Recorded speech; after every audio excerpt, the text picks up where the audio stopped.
What's up, everybody? Thank you so much for listening. I wanted to put this in the top of the show. Make sure you subscribe on Patreon, patreon.com/Brennan Tassif. Check out the merch store at brennantcomedy.com to get your ex-drinking buddy merch. Subscribe, rate, and review wherever you listen to podcasts. As always, we're coming to you live from Gotham Production Studios, and I hope you enjoy the episode. Grab me a beer and grab me a coke. We bout to sit for an hour, bullshit and tell jokes. And please don't mix it up, cause he done sobered up. Brennan T Comedy on your social media feeds. And Brennan Tassif is your ex-drinking buddy. Brennan Tassif is your ex-drinking buddy. Brennan Tassif is your ex-drinking buddy. Brennan Tassif is your ex-drinking buddy. What's up, everybody? Welcome into another edition of Brennan Tassif is your ex-drinking buddy. There is going to be a graphic there, I promise. I'm your host, Brennan Tassif. If you're new to the program, quick rundown of the show. I used to be everyone's favorite drinking buddy. It was my favorite thing to do, hang out with friends, get drunk, do drugs, get in all sorts of trouble, and then reminisce about those crazy stories. I am sober now, but that is still one of my favorite things to do, hang out with someone and reminisce about the crazy old days. Most weeks I will be joined by a guest. This week is no exception, all the way from New York City, Katie Blunt. What's up? Hey, how's it going? Good. How are you? I'm great. Fantastic. Well, before we get too far into anything, plug everything up front. I know you have the monthly show and everything like that, so let everyone know where they can find you. Oh, yeah. I've got a monthly, well, I don't know. I'm a little, I have a kid-friendly, family-friendly comedy show called Cookies and Milk. Yeah, Milk and Cookies. That's what I said. Same thing. Yeah. And it's at West Side Comedy Club, and our next one is going to be July 9th. So you are doing another? Yeah. Oh, yeah. We've been doing it since October. Oh, that's awesome. Mm-hmm. Perfect. Plug your social media. Where can people follow you? Oh, yeah. Follow me at Katie Blunt, cat_IE Blunt. I didn't really mean for it to be like that. It just kind of. You'll see me move around a little bit. I am the sound engineer, so cool. We got to do it all. Yeah. So I wanted to have you on the show because some of the stuff you talk about on stage, I was like, hell yeah, let's fucking talk about it. Like the rehabs and things like that. Yeah. So before we get too far into the stories, the ex-drinking buddy stories, I wanted to kind of figure out how you got into comedy. You're not originally from New York, I take it. Yeah. You are? Guess no, I'm Okay. not. But I've been in New York for like 12, almost 13 years. Okay. So yeah. what drew you into stand-up as like an art form or as like a job that you do now? Like how did you even get into comedy? Oh, that's so interesting. You know, I was just thinking about this actually. I was a teacher during the pandemic, and I think I got really burnt out with teaching. Yeah. I tutor now, so I still tutor. I have a couple of classes that I teach, but it's really And when you say teaching, do you mean elementary school, high school? I taught 7th grade, 8th grade, and like 2 or 3 college level classes per semester. That I was just like an adjunct lecturer teaching at FIT, like the Fashion Institute. Okay. But what did you teach? I taught climate change and the science of color, and there was one other like intro bio, just like STEM subjects, science subjects. So you're a scientist. That's what people say, but I don't know if I don't know if scientist. I What's up now, everybody? Oh, it's always comics. It's just I have a scientist on coming for you, Rogan. So let's talk climate change. No. So you're doing this. So obviously you're comfortable in front of people. You're comfortable talking. And then how did you find stand up? And the reason I ask is because I'll preface it this way. I have a lot of guests. I've had a lot of guests, and it's been from anything from I really liked attention, and the easiest way to get it was to go to open mics.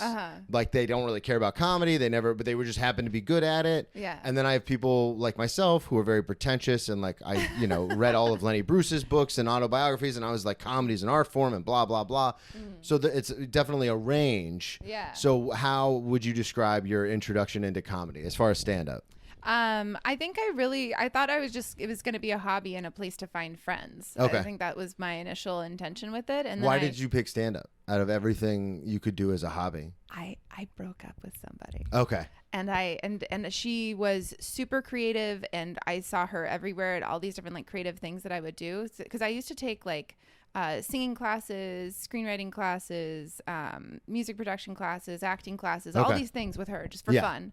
Oh, that's awesome. And, that's super cool. And I just knew she hated dark and sticky places. So it was like, she'll never find me down here.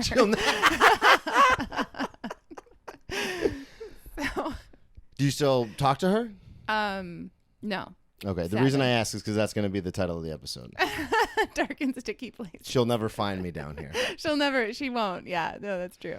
So I guess the root of what I'm asking, though, is how did you even, was it just from doing all the creative stuff with her that you found stand-up? Yeah. Because it is a niche art form. That's true. That's true. I think it was a combination of things. It was partly like I want to have some kind of creative outlet. Yeah. And then I had a therapist that kept laughing at me, and she was like, you should try stand-up. Oh, really? Yeah. I felt like we got to this point where it was like very clear that she wasn't going to help me, and I should just... You should just go. Yeah. I should just talk about the stuff that was happening into a microphone, and that would, might as well. Yeah. So then you start doing because you're all in now. Oh yeah. Yeah. So that's why I find it fascinating that you went, because you said you were doing this was all post-pandemic. Yeah. So within the last 2 years, you've fully invested into this situation. Oh yeah, like a year and a half is how long I've been doing it. I think after doing comedy for like 6 months, I put all my stuff in storage and went to Los Angeles for 2 months to try comedy out there, just to try a different scene. God, that's so ballsy. It was fun. Yeah, it was intense. It was hard too. It was I didn't Yeah, you don't say. I didn't have the money for it. I shouldn't have done it. When I think back on it, I'm like, I can't believe I was very hungry. Yeah. But I felt like I fit in Los Angeles, so it kind of works out. You know? So did you when did you start producing the Milk and Cookie show? That was October. Okay. So that was 10 yeah, you months did say into that. comedy. Yeah. So okay. So then, but my first shows were in May. I produced my first show 5 months in my backyard, and when I was living on the Upper West Side. So what? The reason I'm asking is because this is a very intense sort of introduction. Now, would you attribute that to? Were you just like, for lack of a better word, addicted to doing stand-up, or would you? Okay. I didn't want to skate around it, folks. That's the perfect word for it. Yeah. I feel like it's very. I'm in the same boat, obviously. Yeah, so it's such an immediate reward, and I feel like right away what's happening, if it's going well or if it's going poorly. And I think you have to be like a little bit comfortable with abuse. I feel like you have to be like a little bit. You have to be a comfortable. masochist. Yeah, I wouldn't say a little bit comfortable. So you got to be a lot of bit comfortable with abuse, just because what happens, you have sorry, I'm going to turn the AC on because I'm sweating. Okay.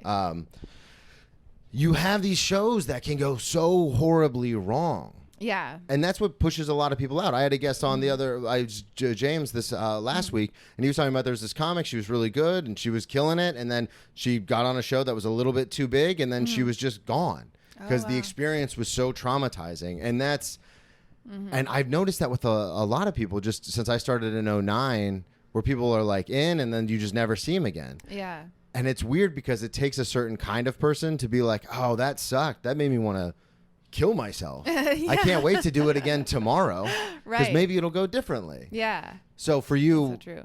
Starting comedy, you were just all in, and then you're like, well, I was also terrible. I feel like it's so crazy to me that I was so all in because I was so bad at it.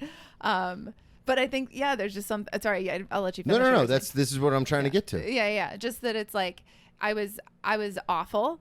And I felt bad. I think the first mic I ever did, I literally froze on stage. I remember my voice did this. Like it made that sound where you like lose your voice. And I looked at the light and I couldn't see any, I just looked into the light. This was the first mic you ever did? The first mic I ever did. Where was it? This is Eastville. Okay. And I went up right after this guy told me there were very few other women there, which is like it's always a mic in New York, the norm. Yeah. But this particular one, there were very few women, and I was wearing a cable knit sweater, and some guy was like, "Look at this Abercrombie and Fitch girl over here." He's like, "Somebody's gonna find you in the dumpster tomorrow," or something. Jesus Christ! I mean, it's funny, but yeah. And so I was a little bit intimidated by that, but then I don't know. I forgot all of my lines. I felt like it felt really weird. That still happens. Yeah. Sometimes, it happens to me. I've been, like I said, doing comedy for a long time, and I've been back in and sober for the last 5 years now. And I will get, sometimes I will do a show, and I will think, and it's very humbling, which is good, but I'll be like, I'm above this show. Like, what am I doing here? Which is hilarious because I don't get on hardly any shows, so it's like shut the fuck up. No, that's great. I would love to feel that way. But sometimes and then I'll get on stage, be like, I don't need a set list. Like I'm just gonna murder and go home, and then I get on stage and I forget everything that I want to talk about, and I end up doing jokes that are like from 5 years ago that I don't want to do anymore. But those are the ones that pop into my head because I know them so well, and it's like, then I'll get off stage and be like, yeah, you're a piece of shit. Like, don't ever think you're better than anything ever. Yeah. Like, you're terrible. And I've been doing this for over a decade, so I can't imagine. I was gonna ask how long you've been doing it for. I started in 2009, and then my first open mic was hosted by Cisco Duran, very funny South Florida comic. Shouts out Cisco. And 2009, I was hammered, went to an open mic, and I thought I was going to be this like shock jock kind of comic, because I look the way I look, but I'm very sensitive. But I was like, I was raised by women and everything, but I was like, I got to be this persona. Yeah. Like, I have to be the person everyone thinks I am, which is like this crazy jock, asshole, alpha dude. So I got on stage and like tried to portray. It was horrible material that I look at now, and I go, because I've got all my notebooks and stuff over there, and I'll go back and look at that, and I go, I should just burn all of these. Like, this is the worst. And then over time, like, this is why I'm so fascinated by what you're talking about, because I was the kind of person, when I first started, I loved comedy, like the art of stand-up, but I didn't treat it like a job or anything, because I was still drinking and partying. So like I would do like an open mic like every like week or two. And then, because it's South Florida too, it's not like New York where it's like, oh, if you move here for comedy, you're doing like you have to hustle. Right. Like, it was like, it was a hobby. It was just a fun thing I was doing. And then I kind of got more serious about it, but then my drinking and drug abuse got worse. So then kind of the line in the sand was in 2013, I moved to Oklahoma City with my cousin, and he was like, oh, we can do comedy every night. Like, we've got so many bars and the loony bin and everything. So I moved up there, and then I was getting drunk and I was doing so poorly that I was like running the light. Like, I'd be at a 5-minute open mic and do 12 minutes of like an Arnold Schwarzenegger impression, and I'd be like, fuck off, like, you come get me off the stage, like, just hammered.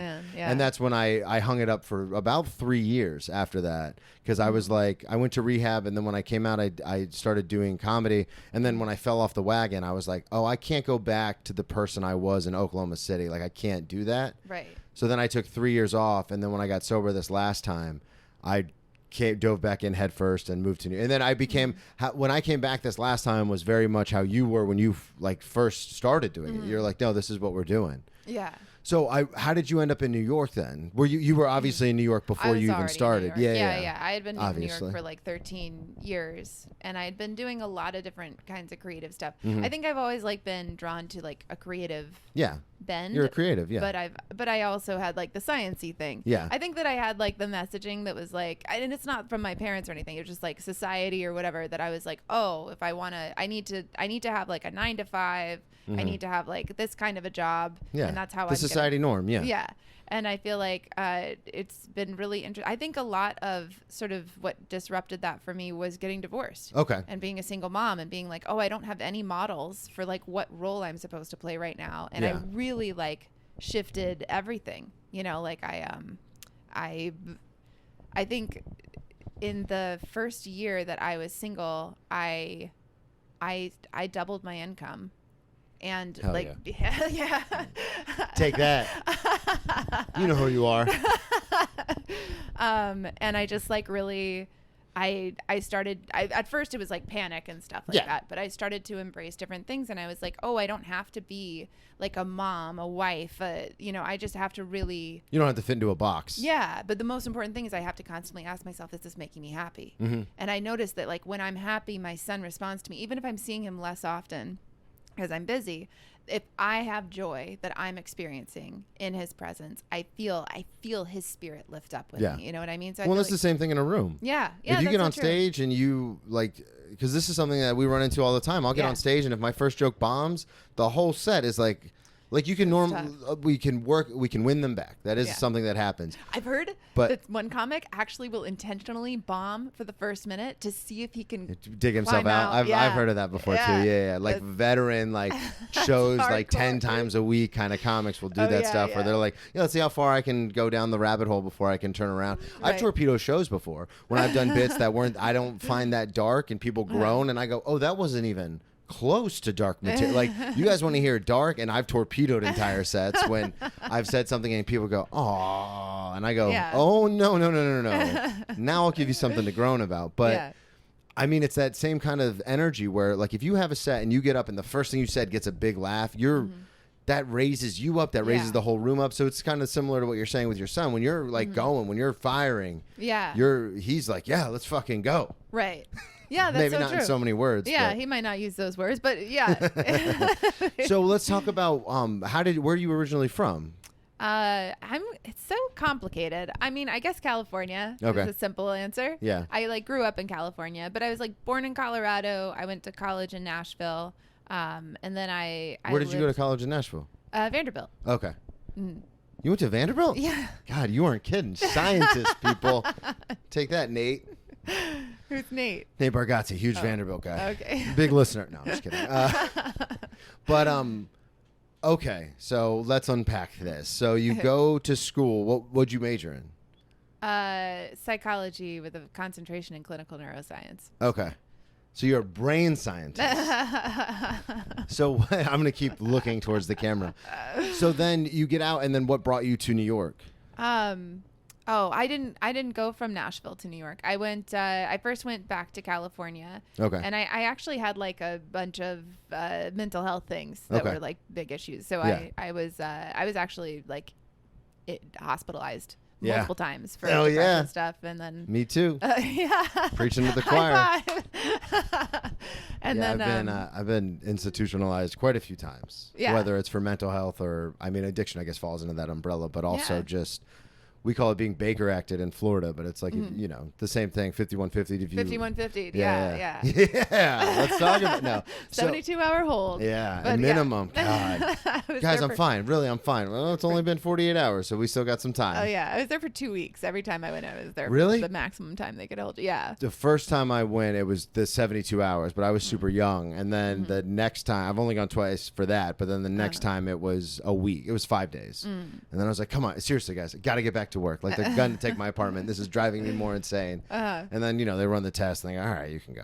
Oh, okay. Oh, well, that's interesting. I didn't have a test. I mean, I don't know. I had lots of tests. It's such a blur, honestly, because it was 5 months of this like revolving door in Yeah. and out. And was and it for anxiety or depression or just like, it was if you don't mind depression. talking about yeah, it? yeah. I don't know exactly what I still don't know exactly what it was, but I think it was depression. Yeah. And like some other issues. It was probably drug-induced stuff. Yeah. And I wound up getting shock treatments at the end of it. And then after getting the shock treatments, I was like better. I never had like another episode after the shock treatments, but my opinion of myself had tanked. And then I just started like getting high every night all the time. And then What was your DOC?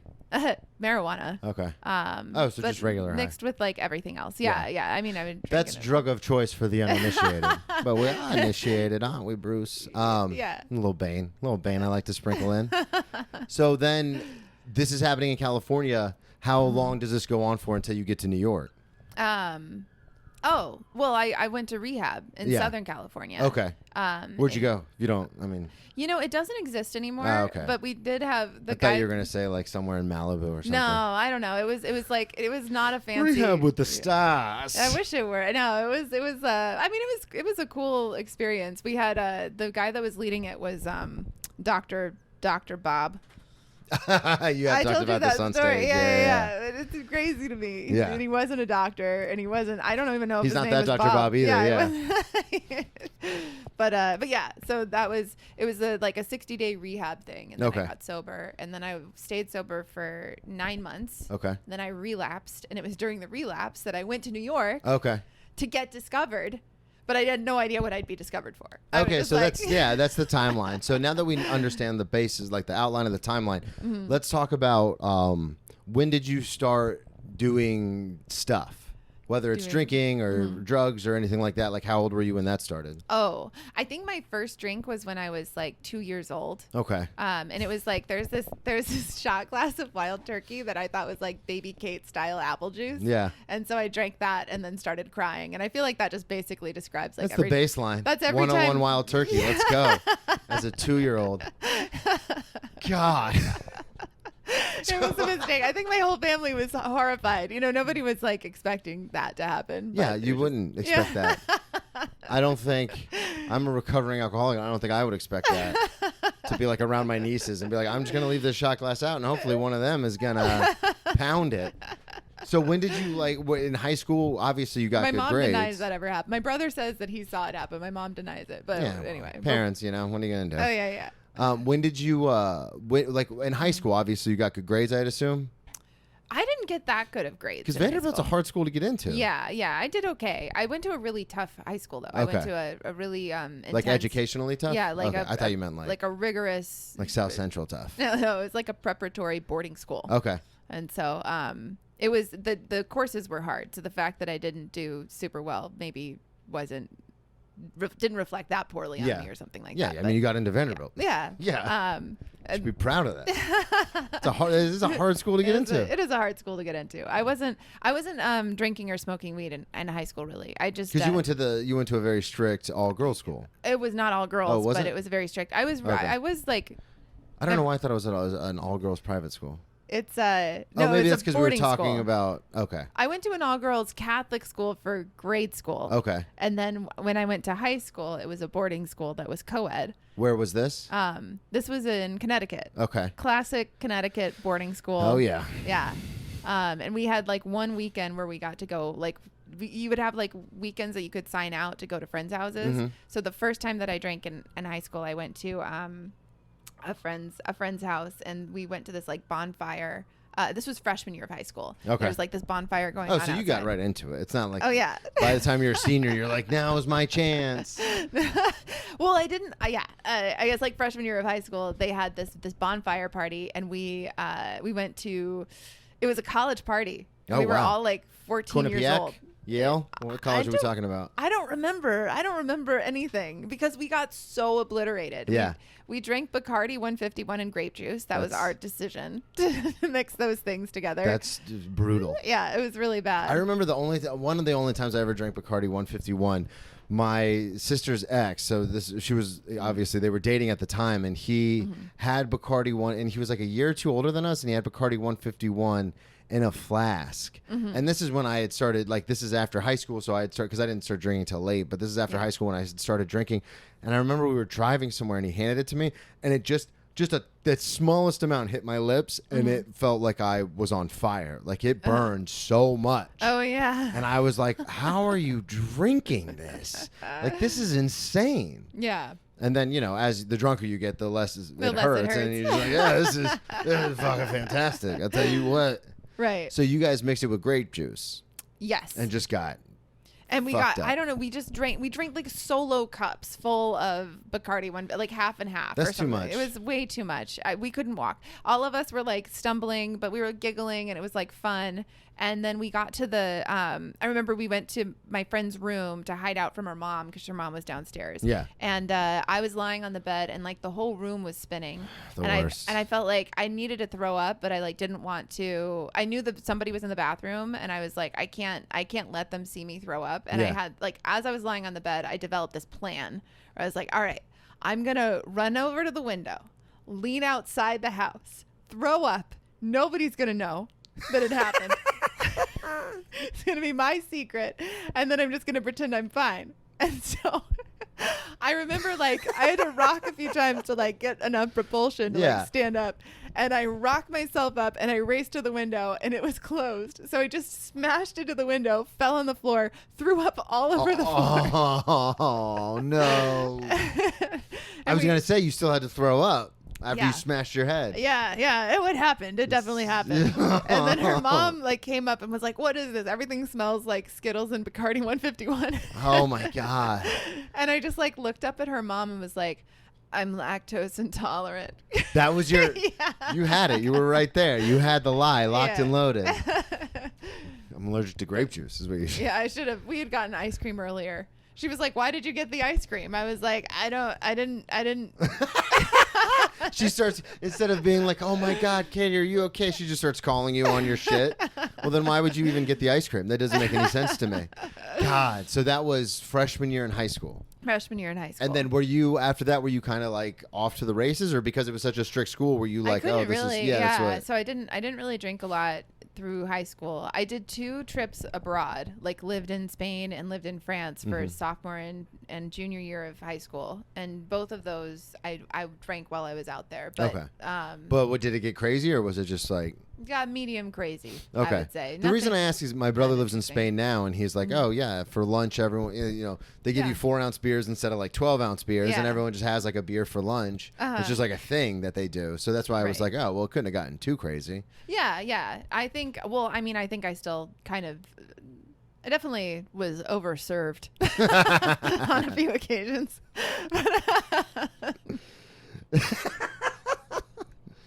Maybe that'll be the title. Overserved. On a few occasions.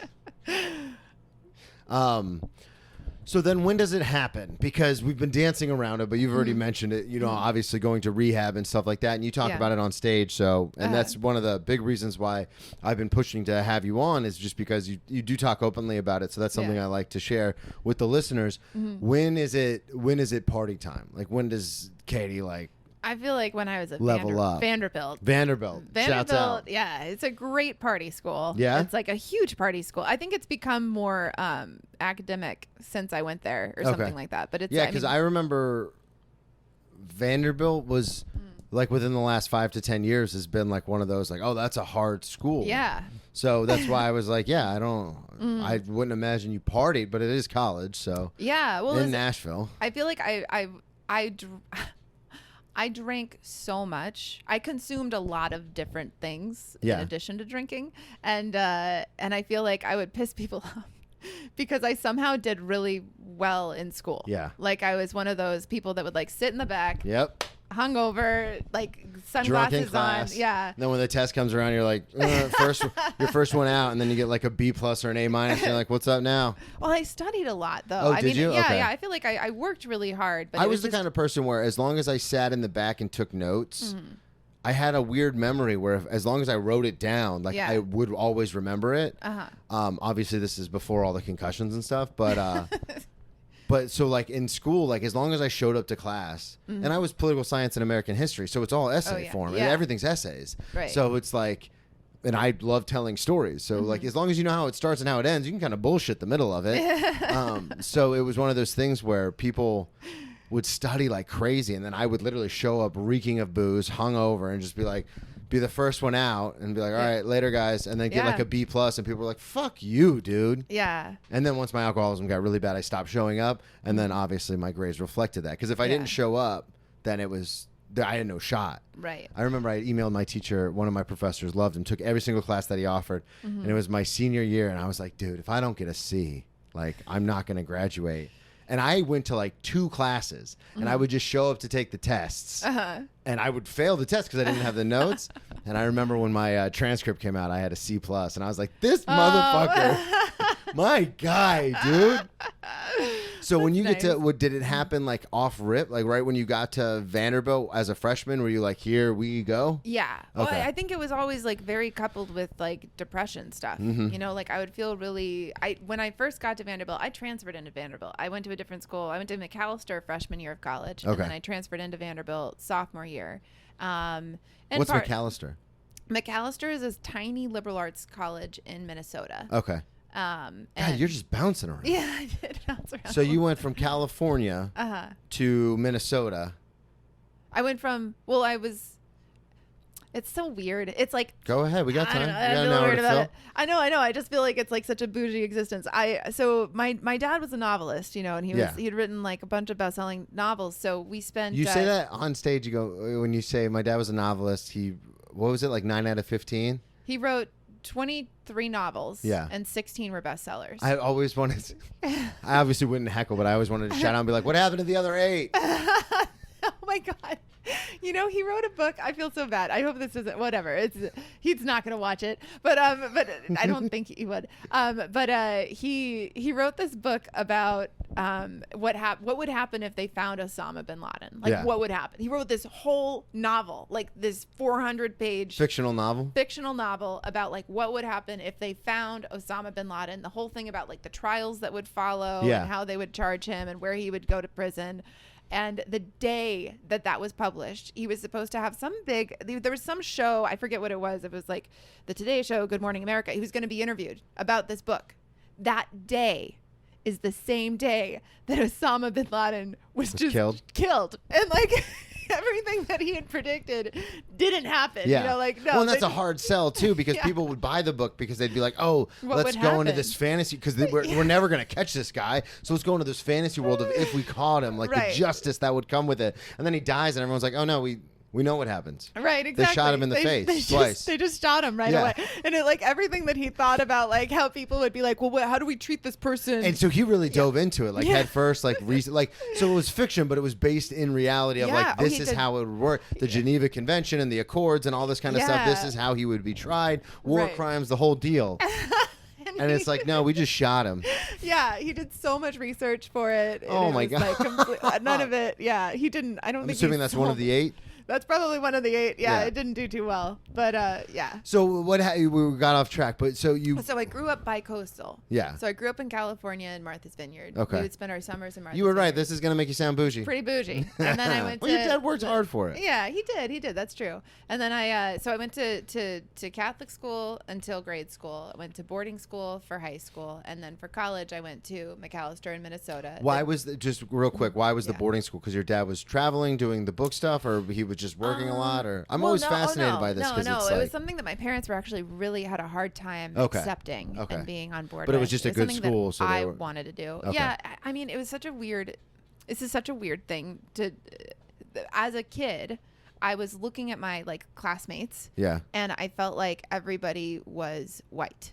And Yeah. I was like, I don't want to go to a school. I think it's going to influence my education if I am surrounded by white people throughout my education. And absolutely. so boarding school It's had, systemic, yeah. yeah, boarding school was a place that had a better, like it had a rigorous educational level, and it also had a more diverse population, which I know that some people would say is not true. I would push but- back when you say boarding school in Connecticut, but I mean, you were Yeah. there, so.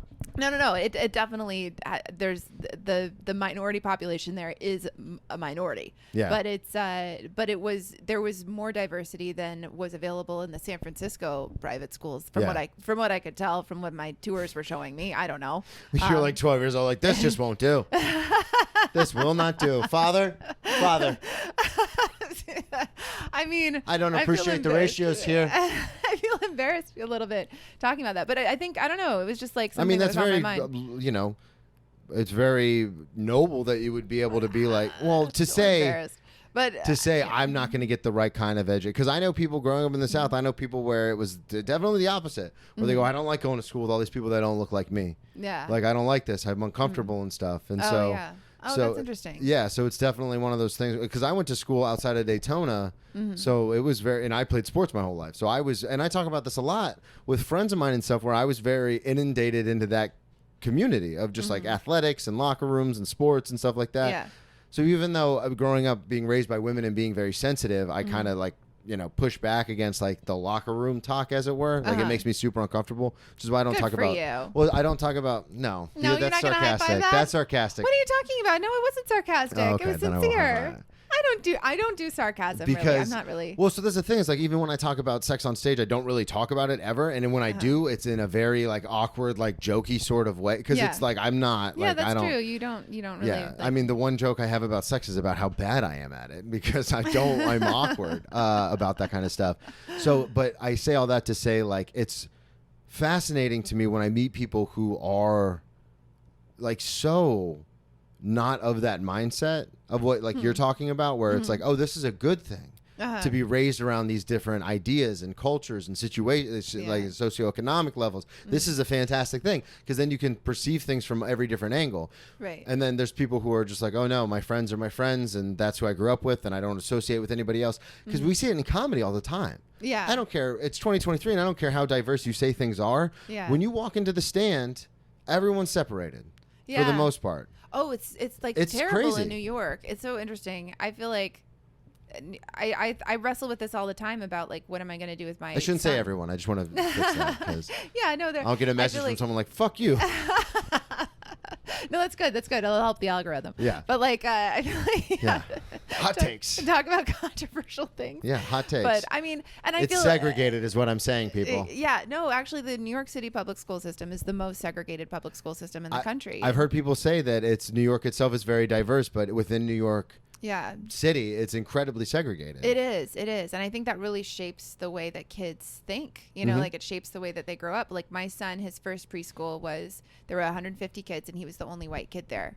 And I feel like I think that was good for him. Yeah. You know what I mean? Like it shapes how a kid interacts with people, how he relates to them, and how he humanizes other people. You know what I mean? The one thing it can get you in trouble with, and I know this from firsthand experience, is you will feel comfortable around people of different ethnicities and races. And sometimes as a comic, you'll say things because they are funny and everyone laughs. But then there's the one person that isn't on it and they get very offended. Oh, yeah. Which is happening. Like I've got a bunch of jokes that work fantastic in certain rooms and then bomb in other rooms because that's true. They're like, oh, you can't say that. But then if you do it in the room that you're not supposed to say it in front of, they love it. And so it's very funny because it's like, well, what do you mean? I can't. And I've gotten into not hot water like on a grand scale, but I've gotten into it with friends or friends of friends, or like when I'm hanging out with a buddy and I'll say something and then everyone else goes, dude, you can't say that. And it's like, no, I said it to him and we both laughed. Like, I don't understand what what are we talking about? Right. Just because growing up around so many different kinds of people, I just got comfortable to say things. And it's like, you can't. And it's like,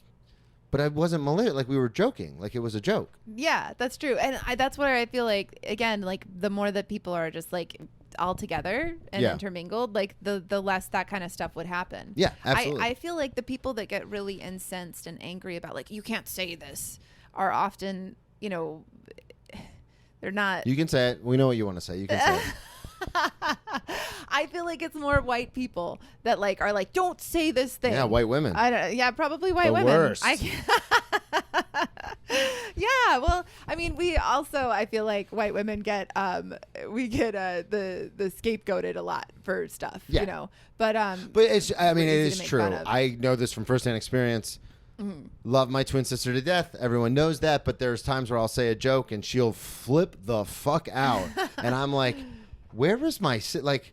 We joke about the darkest stuff in my family, and I'm like, who is this person? Right. Like living in an echo chamber on Facebook where it's like, oh, you know, we love this, and everyone who doesn't love this is against us. It's like, that's a very like Star Wars reference, but it's a very Sith way to look at things in absolutes, like black and white, like you're with us or you're against us. Right. And so it's just, I understand completely what you're saying, where and we were joking about it on the way up, but like my cousin who used to live here would invite all her friends to a show, and I'd be like, oh, this is not the right demographic for my comedy.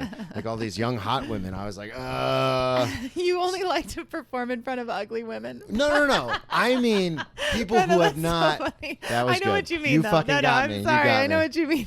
Yeah, that's why I go to Drew's open mic so much. Oh, nailed it. I'm gonna have to cut that out. God damn it. No, I don't cut anything. No one listens. So you have this idea when you're younger, like 12, 13, where you're like, I don't want to go to school with just everyone that looks like me. I want to go to a more diverse. So then you end up in Connecticut. From there, you end up in Minnesota. And when you get to, what was it, Mackenzie, McAllister? McAllister has a 20% international population. Okay, so it's still same sort of kind of thing. Yeah. Kobe Annan went there actually. It was Who? I might be mixing up the name with somebody else, and now I'm ashamed. I just didn't. Oh, okay. Is it a scientist? I thought it was somebody that was in the UN, but I feel like just to cut all I'm this not out. I'm not gonna. I haven't looked at the mess General up Assembly everything. since I was in I'm so college. bad That was at 12 knowing years ago. all the people, but So when you get to McAllister, was it like party time? Yes. Okay, so let's talk definitely. about what McAllister. happens when you get there. So you come from this boarding school, you're a freshman in college, and like the day you show up, are you living in the dorms, you're living on campus, and I you're was just living like, in the dorms, and let's go. my name was Katie Blunt. Yeah. And they put me in room 420. They really did. I know that did. as a joke, but that's actually like literally what happened. And then I was supposed to have a You know, roommate. someone in the housing department was like, this is hilarious, right? Yes. Fucking check it out. See what I did? Look at what I did. Exactly. And I had a double, like I was supposed to have a roommate, and I communicated via email with my roommate all summer. My roommate was from Bulgaria. Name was Marguerite. And then when I got to school, I found out Marguerite was a man. And so he couldn't live in the same room as me. They didn't know it either, obviously. I guess so. So they put him next door, and I wound up having like a 2-person room as By a yourself. single. Yeah, by myself. Love it. So I've it had that became- before. Yeah. By accident, but I've had that It's before. awesome. So I got, I had a lot of people that would come by and just, we started doing a lot of stuff. I remember calling my mom and being like, Mom, I realized that like weed, you can just smoke it and it don't get hung over the next day. And it's just like, I was telling my mom about how great. You were so excited. I was so into it. Well, how did it even start though? Like, did you have an idea in your head? Because from obviously your upbringing in the boarding school and it's very strict and stuff. Were you like, oh, when I get to college, I'm going to get fucked up? Like, the reason I ask is because in high school, like a lot of the people I knew and my sisters and even my older brother, like they would have parties. They would go to house parties. Yeah. And so going to college, it was just an extension of that. Like Yeah. now we have less rules, we have less supervision. So you know how what we were doing like once every couple weeks? Now we're going to do it all the fucking time. Yeah. But for you, you were not in that situation. Right. I think So- some people were. I think some people in boarding school, like you can, I think, get access to drugs there and do all kinds of stuff there. I didn't do that much stuff. I did a little bit of stuff. Yeah. But then you get to But- McAllister and you were just Yeah. like off to the like Yeah, I do you think remember the first time you were like, let's fucking party? Oh my gosh, it was before school had even started. I was there for Yeah. like preseason because I played volleyball in college. Oh, did you really? Yeah, but I dropped out to drink really. I was like, let me leave this so I can What have did more you, time. what positions did you play? I was a setter. Okay. Because I started, when I was short, and then I got taller, and I just kept setting. What's the defensive position? They wear the different jersey? I don't know. Like in volleyball, you switch. You just like rotate around. Okay. So everybody like. I don't remember. Well, the reason I ask is because a girl that I knew and like kind of dated, and when I first got to FAU, go Owls. When I first got there, she like had like it had a special word. And that was her position because she was very short, but she played volleyball. But she had like she literally wore a different color jersey. She was like the defensive specialist, the person who could get under the spikes and interesting. stuff. But it was just weird because I was like, wait, you have your own. You're like the goalie. Oh, yeah. For volleyball, and I guess it was a thing. I'm sure. I That's don't remember the only any of volleyball other, knowledge that I have. Yeah, I don't That's remember only- the other names for the things. I never played in an actual game. I Oh, was really? always So you got benched. there for preseason. You have your I got housing there for assignment, preseason. and I mean, we had a couple games while I was still on the team, but I never played. I was Okay. always on the bench. yeah, you're a freshman. Yeah. Well, also really bad. Yeah.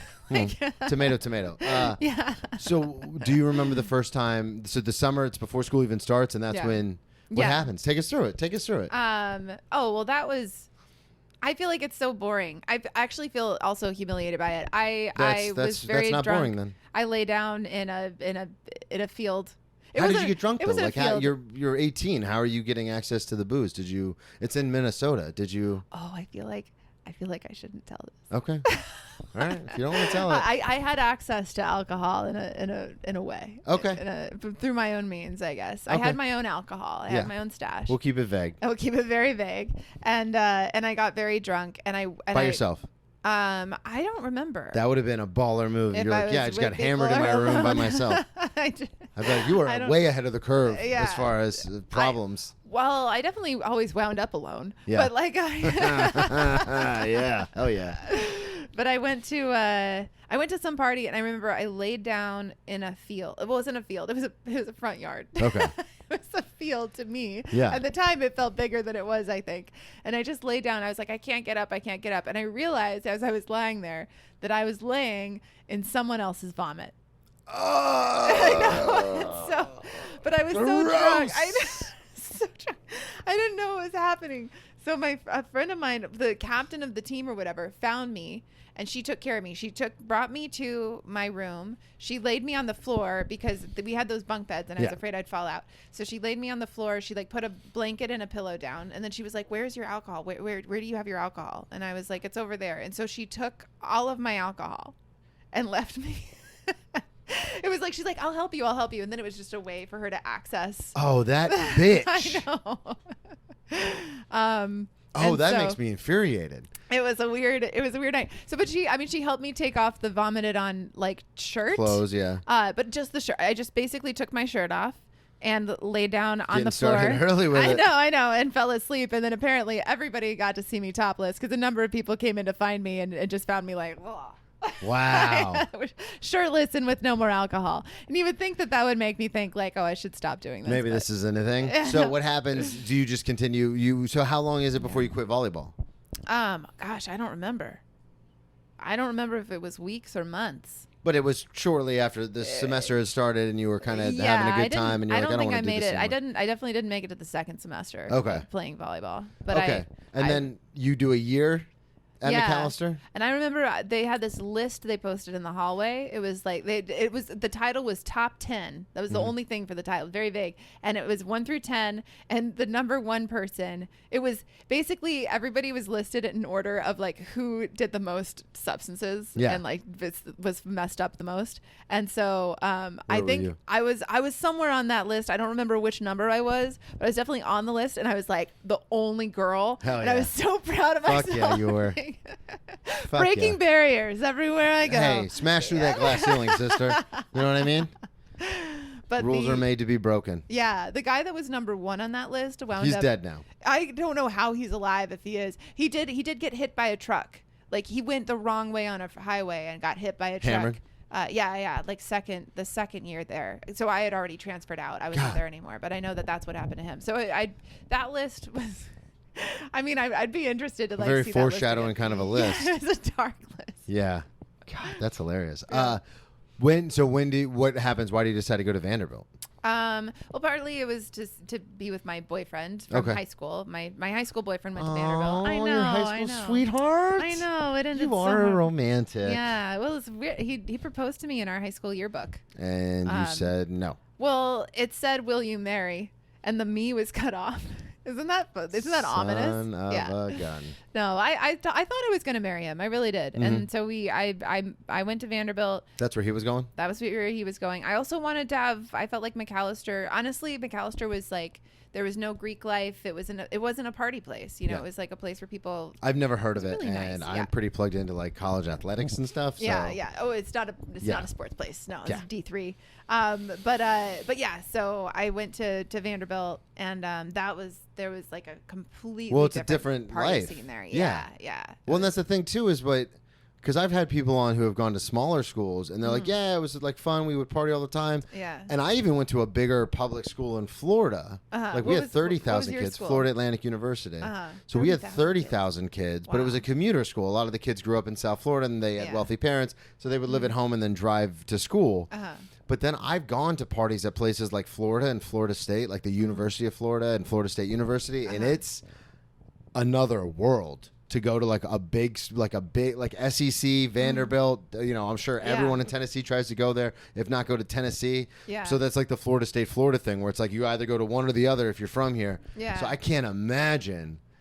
Their list is probably a little different as far as top 10s. There was no list. There's no list. There was no list in that big, like, 'cause it was such a huge school. Yeah. But I feel like Did you disappear into it, or did you like like when you got there? Were you like, all right, let's fucking go? Or I definitely got there and just got obliterated all the time. My sophomore year, I wound up withdrawing like partly through the year because of depression stuff, and I went home. And during the time that I was home, my dad was diagnosed with prostate cancer. Oh, I'm sorry to hear that. Oh yeah, he's okay. They got rid of it, and then but it was like that thing I think that a man has when it's like, oh no, my dick's not gonna work, and he left my mom for another woman. Oh so, no. Yeah, it was like a crazy period of time. It's very a crazy like, year. rocky for my family, and so when I started back up my junior year. Are you still with the boyfriend by your junior year? We were breaking up, getting back together. Yeah, on and off. I'm sure the drinking had partly to do with it. There were other things I think that were like difficult, but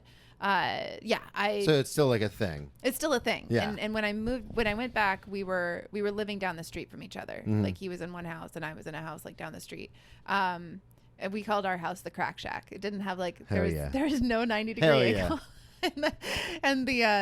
I remember there was this little kid across the street that one of my roommates used to babysit, and one day we were like lying out on towels in the yard or whatever, and the little kid was like, "My mom says you look like white trash." Yes, we never like mowed the lawn or anything. Oh my God! So you're just laying in this forest of lawn, trying to tan.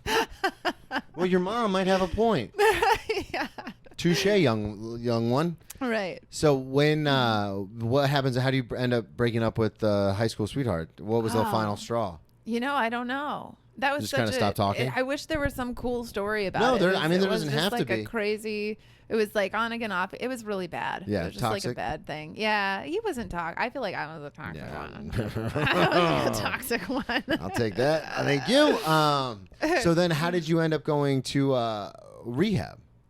What pushed you to eventually go to rehab? This is obviously after college and everything. Yeah, it's interesting. I would think that you would think it would be the stuff that happened in because I had a lot of different consequences while I was in college. I got beaten up one time. I got like in a fight with the frat brother or something like that. You got beat up by a dude? I got beat up by a dude.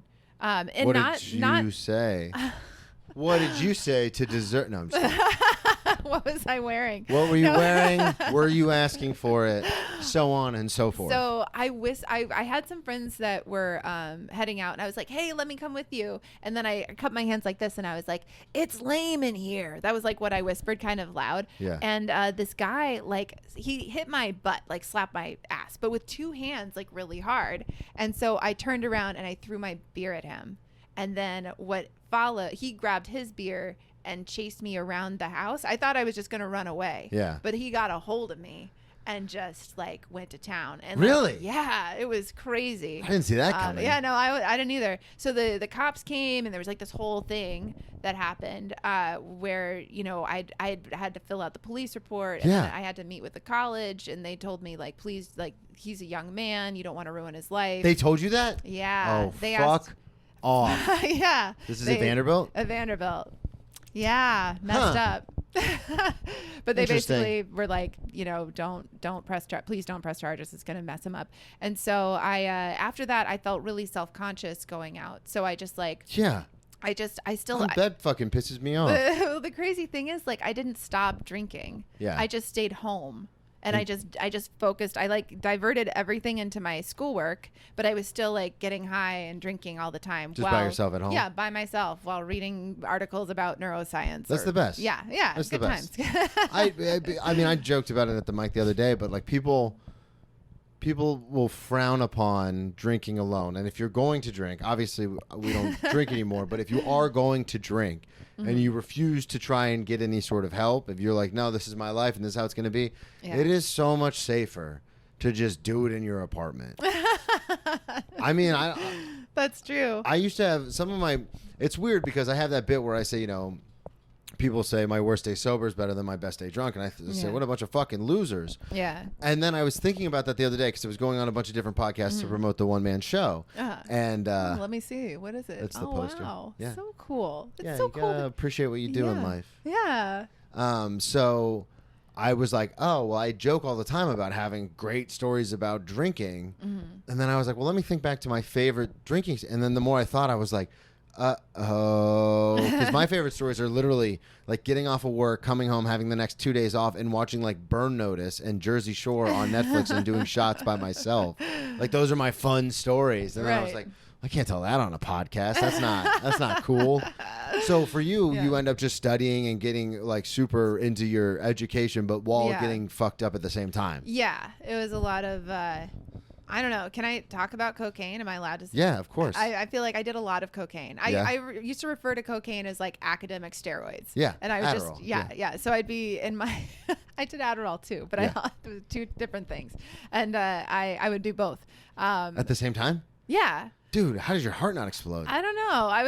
I remember taking a lot of tests and just being like the whole time I was.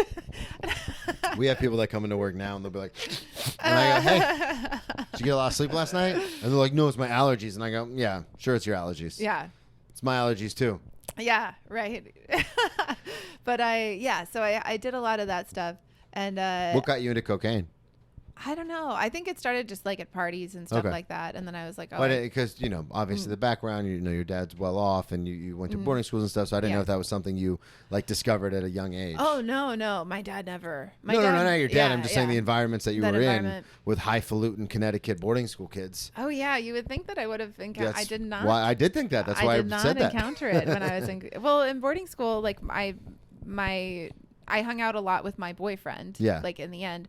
But in the earlier part of boarding school, I had hung out with just like the minority group. Okay. And so that was like kind of my peer group. It wasn't just the minority. It was like I had these 3 friends, and we would be referred to as the 4 corners of the world. It was like literally like we had a friend from New York. It was Puerto Rican. We had a friend from Chicago who was black. We had a friend who was from Hong Kong.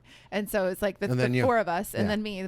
Well, but whatever. It was fun, and we would hang out a lot, and it was a very like the United innocent. Nations of Connecticut, as it were. Of Connecticut. We were so innocent, you know. Yeah. We were like into innocent things. Do you remember the first time you saw cocaine like live and in person? Were you scared? Were you like excited? Like what was the? Time. Gosh, I don't know if I remember the first time. I only remember because like I said, I was straight edge in high school, and then when I got to college, I was drinking, but like I was just like the drinking guy, and then like weed was a thing. But I was such a dork, like in that sense. When I first saw cocaine, I like panicked. Oh, wow. Because I was like, oh, this stuff is really, really bad. And it's like like I could reach out and touch it now, but it's supposed to be horrible, but it's right here. It was like the first time I saw a gun where I was like, I was so the opposite. I was like a demon, right? Like I remember being in the Bahamas with some friends, and they brought this girl back to our hotel room, and they started doing cocaine, and she was like, I'm not comfortable. And I remember like sitting next to her and putting my hand and being like, it's okay. It's fine. Just try a little bit. Wow. Like I was such a... Wow. You were a piece of I work. know. Actually, that's so funny. That was what my first ever sponsor. Are we allowed to say sponsors? Yeah, I don't of know. course. My first ever sponsor used to In your say that super to me. secret group. In my super secret group, That's used what I to say. My say super secret constantly to group. me, "You're a piece of work." Really? That was like, and I used to think she likes me. As someone who She sponsors thinks- people, I'm not Yeah. surprised that she called you that. You're a real piece of work. You're a real piece of work. But it would like worm itself into my brain as like a compliment. Yeah. Like I don't know. I would just Like, think, yeah, I am a piece of work. I'm a Thank you. Picasso in this. Michelangelo in this situation. So then when did you, like what brought you to rehab? Was that, was- how far out of college was that? Was that it was in the first year out of college. Okay. And was that something you wanted to do or it was something you were told to do? I definitely asked to do it. Yeah. My parents Me too. were. I think my parents were kind of opposed to it. Honestly, I think they were like, Oh, Why, mine didn't how have, is this?" I didn't like ask any. okay. I was just like, Oh. I have a serious, like okay. something's wrong. I was like living at home. At Oh, the okay, time, yeah. and- I was- and super I was in- dependent on them. I was Yeah. telling you earlier, I was in Oklahoma City with my cousin, and long story short, he was like, hey, if you can stay sober for 30 days, I'll start booking you on spots because this is ridiculous. Oh, You're very wow. good at this, but you're doing shitty. And I made it 28 days and started drinking. And this is my one-man show, which is premiering this week on Patreon. Woo! But I remember he came in the back room and he goes like, what are you doing? Like, what happened? And I just remember being like, I don't know. Like, I can't, but I have, Yeah. like, I can't stop doing this. Yeah. And so then I got on the phone, called my mom, like crying, and she was like, look at the back of your insurance card. It'll say something for mental health. Call that number. And then within 2 days, I was in rehab. Wow, that is so. But it cool. was, it was one of those things where there wasn't a whole lot of asking. It was just kind of like my dad didn't even know I was going until Oh, I was wow. already there because like I didn't like call to confirm with anybody. I was just like, I need this. I need to go here. Good for you for having that. How old were you when you did that? 23. 23. Yeah, 23. I think I was also 23. No, I was 2013 is when it happened. And I was born in, so I was 25. I was 25. Wait, mine was, I was 2008, I think. Okay. Yeah, I was but it 25 when it happened. And I was just like, I don't know. Because in college, it's fun. Like, you're partying, you're doing it. And then, like, I stopped playing football. And then I was just partying all the time. And then, Yeah. you graduate by the skin of your teeth. And you're like, whatever. It was a thing. Yeah. And then I was just like, I didn't go to law school. I just kept waiting tables. And then next thing you know, all my friends are getting these entry-level jobs and getting promotions. And I'm still waiting tables. Right. And, like, trying to do comedy on the side and stuff. And then it just turned into this whole thing where it was like, oh, I've lost control of this whole situation. Yeah. And that's when I was like, and it was funny too, because when I got arrested for a warrant for a DUI that I had years before that, I got in front of the judge and I was like, listen, already gone to rehab, already did all that. Like, I've actually been sober for like 6 months. And he was like, oh, really? Like, he was just like shocked because he's like, normally we have to force people to do that stuff. Oh, yeah. So for you, it was the same kind of thing though? You were just like, something's wrong? Yeah, it was like a gnawing feeling that I think had lasted for a long time. I mean, in college, I remember I got all these little stickers, these little smiley face stickers, and I was like, I'm just gonna try to put stickers on the calendar every day that I don't smoke or drink. I'm gonna put a sticker on the calendar, and I was like, if I can get to a month of stickers, I'll give myself a special treat or something like that. Then you'll smoke and drink. And then it turned it, and then I'll smoke and drink, and then it was like, oh wait, actually, let me try to do a week. Let me try to do 3 days. Yeah. Let me try to do 1 day. And I never got a sticker. You never got I one never sticker? got a sticker. Never got one sticker. I think I might have gotten like 1 or 2 at one point. But God. it was really hard. No, I mean, I was in It the was same really boat. tough. I couldn't go longer. Like the 28 days was probably the longest that I had gone. Yeah. It was not probably. It was the longest that I had gone, and I was making a concerted effort not to drink. Yeah. At one point, when I was even old, like after I had gone to rehab and everything, and then I relapsed, I was living with a buddy of mine.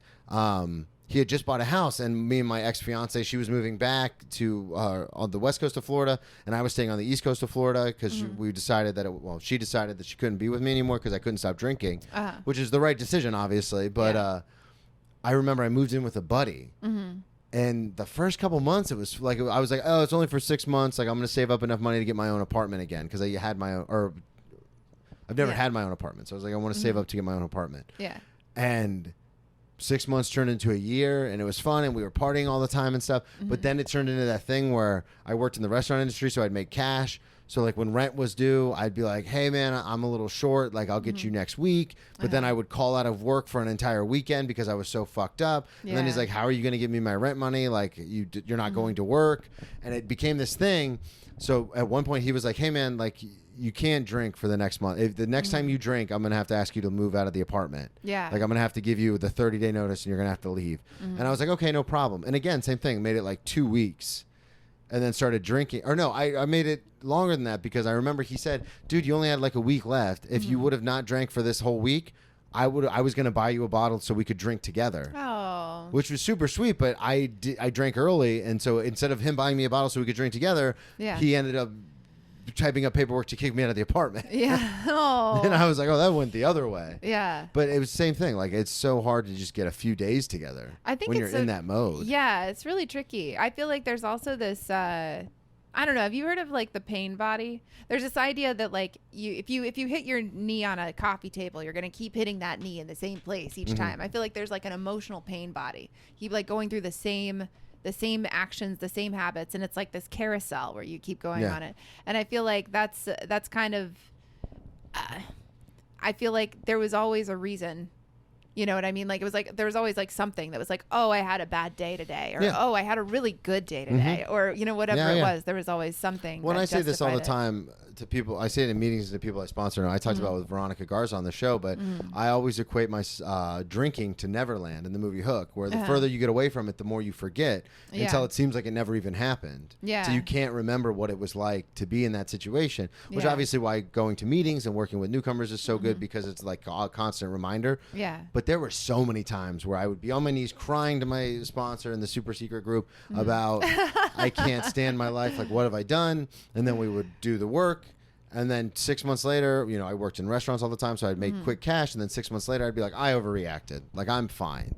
Because I would forget because I wasn't working with other people and stuff. And then I would just go back to the same cycle. Yeah.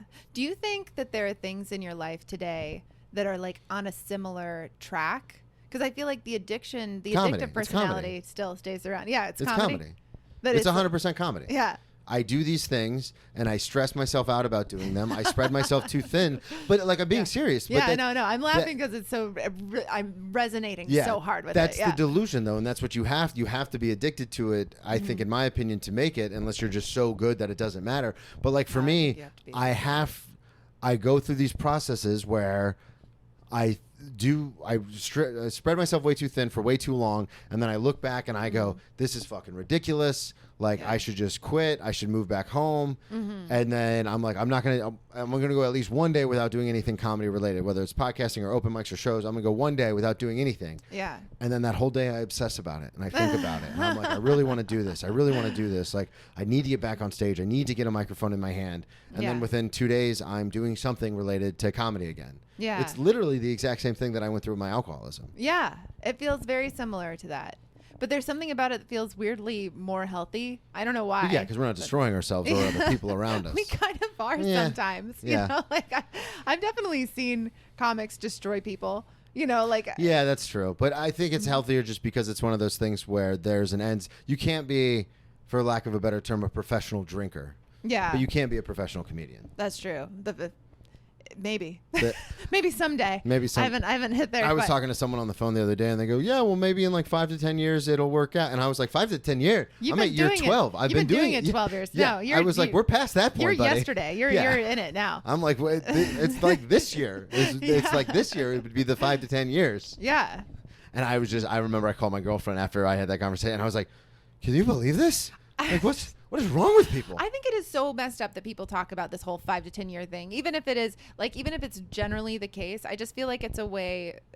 I've only heard people say it to me like, "Oh, you just wait 5 to 10 years," when they're not in a place where they're succeeding. Not even that. They're not in a field to where you could succeed in the same manner. Yeah. Like, you get your designated promotions on the designated time with your designated raises. Right. Like, you don't understand like how your life could change in an instant. You're just not familiar with that, which is fine. Mm-hmm. But like, don't tell me 5 to 10 years when tomorrow someone could see a clip of something or see me at a show or see you at a show and be like, "Let's sign her up, see? The vice president of show business is here. We're going to sign her up. She's going to be a big, big star." That could happen. That could happen. I don't know why I never think that's going to happen, but I feel me neither. Yeah. But there's something about doing comedy that feels similarly destructive and similarly engaging and like compelling. And it's just so hard to resist it. I also feel like I think there is something about having lived a life that has gone into different places. Yeah. Where you have so much material to draw from, you know. I love it. I say it a lot, and people have asked me like, "Oh, well, if you could go back and change something, what would you change?" And I know Eric Walsh has that bit, and I think about that kind of stuff all the time because it's like, oh, nothing. Yeah. And it's hard. It's hard sometimes because, like, again, I talk about it in the show, but it's like, I watched the person that I proposed to, my one and only someone, the person I thought I was going to spend the rest of my life with.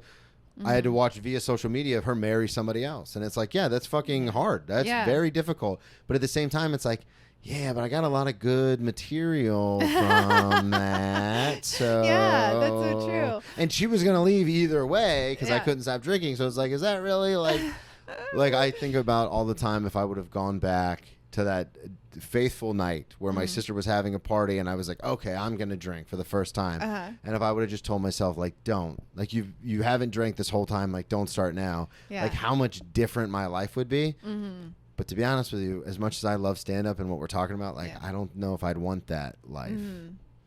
To be drinking again, you mean? No. To be like, if I never started drinking. Like, if I would have kept going with that straight edge thing and, like, gone to college to play football and then ended up going to law school. And the whole time I was just like, that's not me. I don't drink. Yeah. Like, how much different my life would be.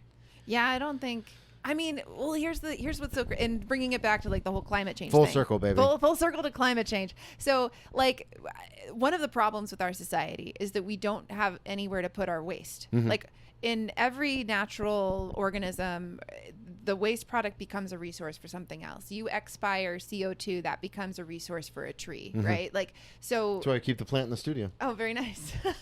So we don't have that in most of our societal stuff. But I feel like creatives get to take their waste products and turn it into a resource. And I feel like that's what's so cool about any kind of creative enterprise is that you can take the horrible things that have happened to you and turn it into something that you can share with other people and feel more connected at the end. That was the whole basis for the show. Writing the one man show and doing that was like, yeah, this is really sad at points and it was really hard. Yeah. But I was like, oh, I can put it out there and then people can see. And I'll be honest with you, there are certain people who are like, you didn't need, like, you could just go to meetings and share your story. You didn't have to make it a whole production. Who said that? Who said that? I'll tell you off mic. But I was like, that's ridiculous. I was like, oh, you're not. That's because you're not in this world. Like, you're not in. Like, I had a platform, so I wanted to use it to help people. Yeah. And then it turns into this whole discussion of ego versus service versus. Okay.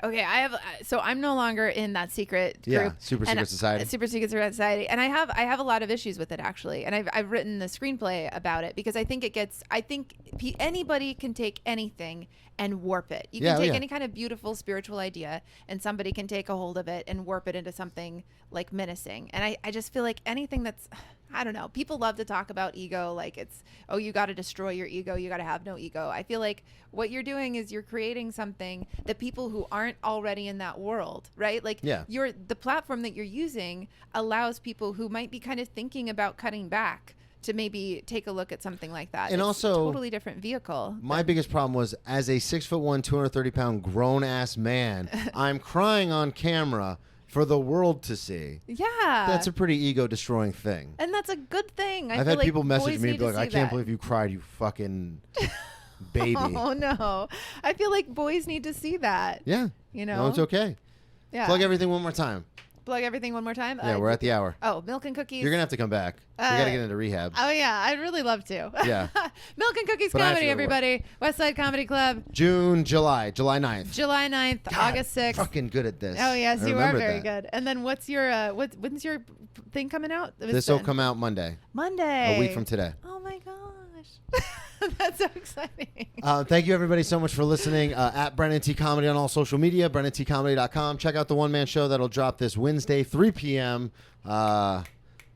May 31st, which is also I'm really bad at this. the 5-year anniversary of my sobriety date. And What? Wait, what? It comes out May 31st, which is actually the 5-year anniversary of my sobriety date. Yeah, Congratulations. it's very meta. That's so exciting. Thank you. Appreciate it. And thank you so much for listening. We'll talk to y'all next week.